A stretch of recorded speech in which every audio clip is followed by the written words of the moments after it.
আমার জন্য এত এত বিষধর সর্প সৃষ্টি করেছেন, যেন এই পৃথিবীর মাটিতে যত বিষাক্ত জিনিস রয়েছে সেই বিষাক্ত জিনিসকে টেনে নিয়ে আমরা যে অক্সিজেন গ্রহণ করি, সেই অক্সিজেনের নিয়ামতটা শুধু একটু চিন্তা ভাবনা করে দেখুন।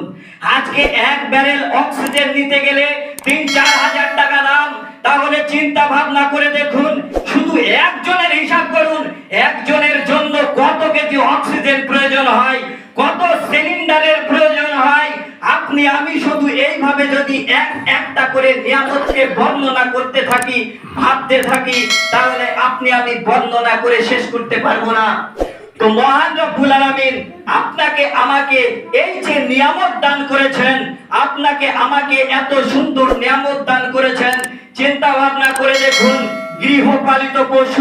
গৃহপালিত পশু যাকে আমরা গাভী বলে থাকি, গরু, ওই গাভীর যে বাট, যে উলান, ওই উলান থেকে আমরা যে দুধ দহন করি, সেই দুধটাকে সুন্দরভাবে জাল দিয়ে প্রথমে ছানা তৈরি করি। সেই ছানা থেকে বিভিন্ন ধরনের মিষ্টান্ন দ্রব্য প্রস্তুত করে থাকি। তাহলে চিন্তা ভাবনা করে দেখুন, আপনার আমার জন্য পৃথিবীর মাটিতে মহান রব্বুল আলামিন এইভাবে কত নিয়ামত আপনার আমার জন্য রেখেছেন। মহান রব্বুল আলামিন কি কারণে এত নিয়ামত আপনার আমার জন্য রেখেছেন? মহান রব্বুল আলামিন এই কারণে রেখেছেন। কি কারণে?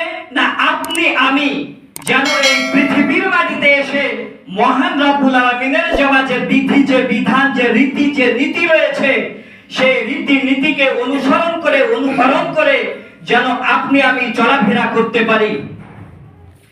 মহান রব্বুল আলামিন হাশরের ময়দানে 5টি প্রশ্নের উত্তর